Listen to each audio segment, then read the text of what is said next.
world full of countless forms and shapes, all these forms come from one infinite reality. This means that everything we see is a part of the ultimate truth. There's a story about an ancient European traveler who visited temples all around India. He was looking for God and found many gods, each different in their own way. This traveler noticed a pattern among the gods. Many carried weapons, blessed their followers, meditated deeply, or defeated bad people with special powers. But one day, he arrived at a temple and saw a deity with a pleasant smile, wearing a garland of forest flowers, with a peacock feather on his head, and playing a flute calmly. He exclaimed, "All right, this must be God," even though he was a foreigner and didn't know much about Hinduism. But his conclusion seemed interesting. He saw many gods and goddesses, each with their own roles, but he didn't see Krishna in the same way. He thought Krishna was above all roles, always in a state of bliss, as if there were no responsibilities he couldn't handle. But now the actual question arises, who is Krishna really? In India, people commonly see Krishna as one of the 10 avatars of Lord Vishnu. But there seems to be something more, something secretive about this colorful incarnation that fascinates many people, just like it did the European traveler. So let us dig deep to see how much sense he made. Krishna's name is divided into two parts, Kri and Shna.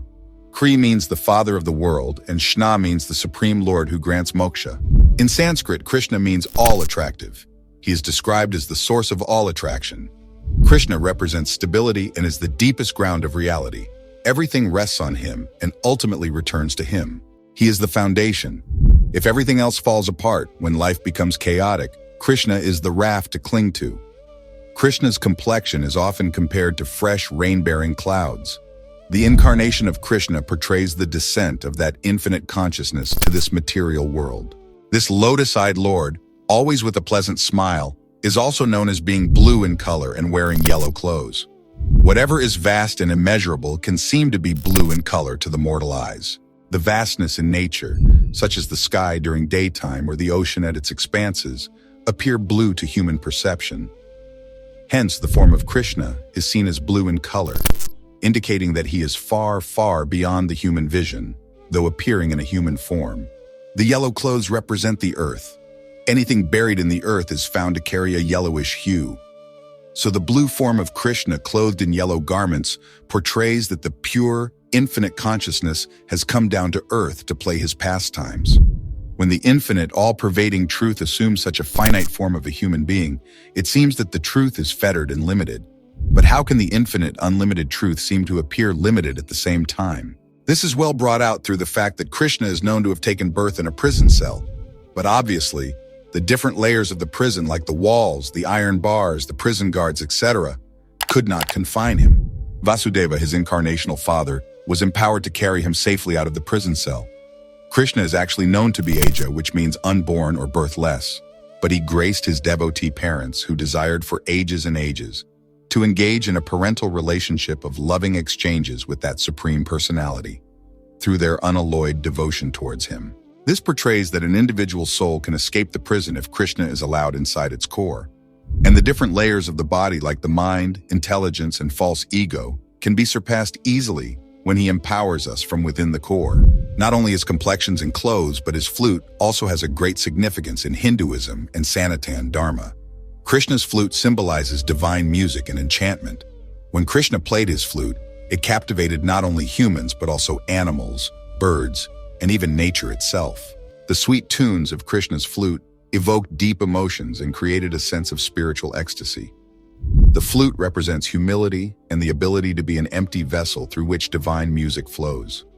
It symbolizes surrender and selflessness in devotion to the Lord, leading to divine ecstasy.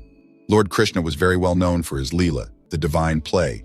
One day, the gopis complained to Krishna's mother, Yashoda, that they saw him eating dirt. Yashoda worried and asked Krishna why he had eaten dirt. Krishna denied it and said, "I didn't eat dirt. They are lying." Yashoda, filled with love for Krishna, said, "If you didn't eat dirt, let me look into your mouth." When Krishna opened his mouth, Yashoda saw all the planets, creatures, and demigods. She saw the Viratrupa, the universal form. She wondered if she was dreaming or hallucinating. On this, Yashoda prayed to Lord Narayan and started calling out his holy names. And on this, Krishna smiled and covered her with the power of Yoga Maya. This shows that when faced with situations beyond our understanding, a devotee takes shelter in the Supreme Lord. And the simplest way of finding that shelter is to call out for Krishna's mercy by calling out his holy names. In Hindu Sanatana Dharma, Lord Brahma signifies the creator of the material world, who is said to have created our bodies and millions of other species, including plants and trees. During Krishna's childhood in Braj, Brahma decided to test Krishna's divinity as he too was engaged for a display of who he really is. It is Brahma Vimohan Leela of Sri Krishna mentioned in Srimad Bhagavad. Brahma came to Gokul and saw Krishna playing with the gopas. He didn't believe that this ordinary-looking boy was the supreme god. To test Krishna, Brahma made the cows and gopas friends of Krishna fall asleep and took them to Satyalok. When Krishna did not find them, he understood that this was done by Lord Brahma. He expanded himself into many forms and went to the homes of the gopas. All people of Gokul thought that they were the gopas only. Little did they know that they were forms of Lord Krishna. When Lord Brahma again came to Gokul and saw that all gopas and cows were playing there, he was shocked. He again went to Satyalok and saw that they all were there only in deep sleep. Like this, he again came to Gokul, then again went to Satyalok many times, but every time he found them at both places. At last he prayed to Lord Narayan to help him out. Then he understood that it was the Maya of Sri Hari only, and all gopas present there were his forms. He realized his mistake to doubt the divinity of Sri Krishna, and came and fell at the feet of Krishna. When he raised his head and looked around, he saw that billions and trillions of Brahmas were continuously singing the glories of Hari. Here Krishna told the Brahma of our universe, the concept of parallel universe or multiverse, and said that all these Brahmas were the creators of different parallel universes. Some were 10-headed, some were 100-headed, and some also had 1,000 or more heads. They were all singing the glories of Krishna from all their faces when the 4-headed Brahma of our universe saw them. Thus his ego that he is the only creator of the universe was broken into pieces, and he returned all the cows and gopas back to Krishna. Now this incident makes us very clear that the concept of multiverse was already there in Hinduism from several centuries before. In the Bhagavad Gita, it is written that nothing can be hidden from the omnipresent Lord, Sri Hari Vishnu. He knows everything, past, present, and future. Brahma then prayed to Krishna and expressed his apology. This story is recounted in the prayer Brahma Samhita, where Brahma says that Krishna is the origin of all. When he says that Krishna is the cause of all causes, it's not just all that we perceive, but all that there is beyond. So when an individual soul advances in self-realization, they come to know that God can be both formless and have a form. He can have thousands of names yet be nameless. God is omnipotent and can be whatever, whoever, or wherever he likes. An expert astrologer once said that there are 16 facets, or bhav, of life to a human being. And he found out that Krishna is the only incarnation known to have exhibited all the 16 facets in full opulence in his pastimes. Thus, he is referred to as the Purna Avatara, the complete incarnation of divinity. When an individual soul advances further in his self-realization, it is said that he comes to know that God is both formless and has a form. He can have thousands of names, yet at the same time nameless. There is no contradiction at all. God is omnipotent and can be whatever, whoever, or wherever he likes. And we have already seen a glimpse of how he can be wherever he likes, while at the same time being everywhere. The question is, which of these realizations is best, giving the highest pleasure and lasting peace, the supreme goal of life?